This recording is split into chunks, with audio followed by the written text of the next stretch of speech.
Although remote from the war's battlefield, Lebanon experienced horror. 1 in 3 Lebanese died of famine and disease. Despite the scale of this tragedy, local history is almost silent. What really happened? Economically, the Mutasarrifiyya was primarily an enclave of monoculture of silk at the service of Lyon. Sericulture, far from being a leading sector, developed at the expense of the other sectors, which led to grave consequences. In a mountainous region, the best plots were reserved to mulberry trees at the expense of cereal culture. Over the course of the 19th century, Lebanon's population grew at an unprecedented rate.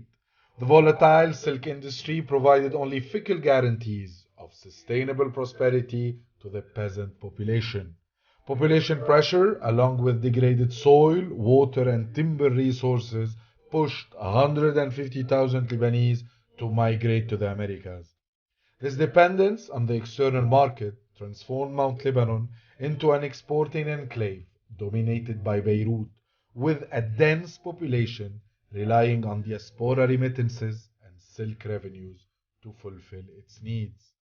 With the outbreak of the war, both sources of income became impossible to obtain, threatening the livelihood of the Lebanese more than any other Ottoman population.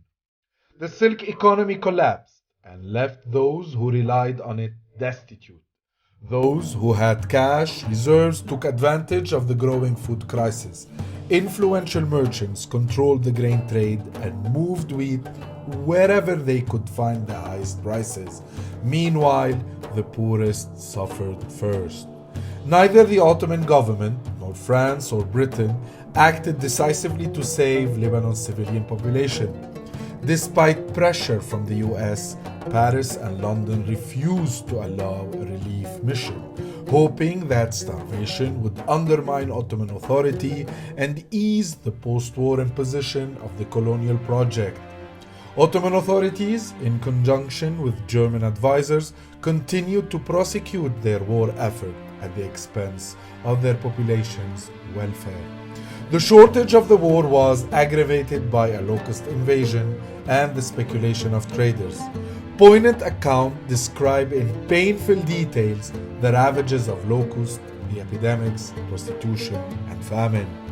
Victims of the famine, stacked in the streets, were collected and dumped in collective graves. The black market for everything flourished. Corruption proliferated around access to basic goods.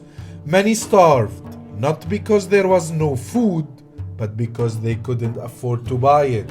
They died of disease, not because it was incurable, but because they had no access to the medicine they needed. Contrary to the narrative, the suffering of the Lebanese did not stem from an Ottoman genocidal urge, but rather from a wealthy class exploiting wartime conditions and the rest of society. Contemporary sources from the period have not received sufficient attention from scholars. Equally, a history drawing attention to Lebanese oppressing Lebanese was unwelcomed in a nationalist narrative that emphasized collective suffering at the hands of a bloodthirsty Ottoman regime, allowing France to pose as Lebanon's savior. The history of the famine remains to our day controversial.